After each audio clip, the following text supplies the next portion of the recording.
Hey Beth, this is John Watts, consumer protection lawyer, and I wanted to address your comment, your question. I thought it was very good, and rather than typing it, I thought maybe this would be easier and more help for you. And so your question is, you've been in district court, evidently sued by a debt collector. It's been 5 weeks since you filed your answer, still don't have a trial date. Will you get this by mail? You called the courthouse a couple weeks ago, and they said the case is pending. So, look, you're doing the right things. You filed your answer. You're keeping a lookout for the trial date, and you're contacting the court. I would just, next time you call the court, so if it's been a couple weeks, I would call them again. Today as I'm recording this, it's President's Day, so it's probably closed, but try tomorrow and maybe call like 10 in the morning, 2 in the afternoon, something like that. And just say, hey, I wanted to see if there's any update on my case. Here's my name. Here's the case number. Here's the type of court. Am I in small claims or circuit court or whatever your courts are called? And just ask them, first of all, do I have a trial date yet? And if they say no, say, well, how will I be notified? Will it be by mail? Do I get an email? Do I just have to call back? Does a plaintiff's counsel, the collection lawyer, notify me? How does this work? And they'll tell you. Probably it's by mail. Okay.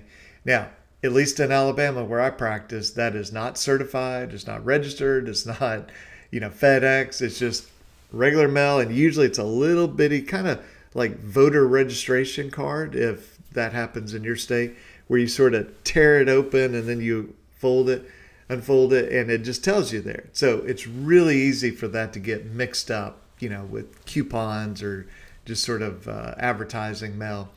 So I would definitely focus on the mail.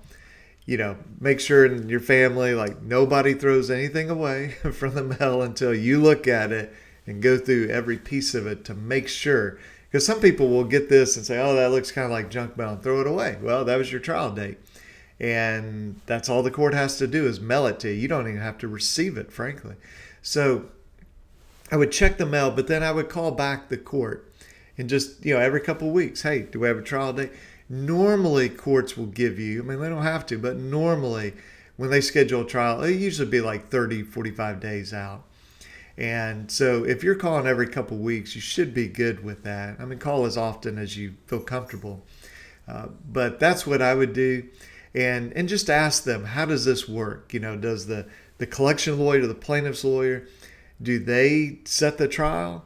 Does the judge set the trial? I would think the judge sets the trial. That's how it is in Alabama and every other state I know of. But just ask. And, stay on top of that. Just make sure you're prepared. And when you do get that trial date, make sure that you have marked that on your calendar. You're off work. You get yourself ready. And make sure you go to the courthouse before your trial, a day or two before when they're having trials. Make sure you know how to get there. Make sure you can find your judge's courtroom, not the other judge down the hall, but your judge's courtroom.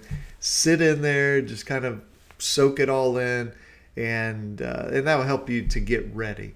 And then you might want to check out some of our videos about like 7 mistakes people make when testifying, and some questions that collection lawyers often ask. So those might be helpful to you. So just let me know if you have any other questions, and good luck with everything. And I appreciate the comment. And for those watching, I appreciate you watching it. Okay. Have a good one. Talk to you soon. Bye-bye.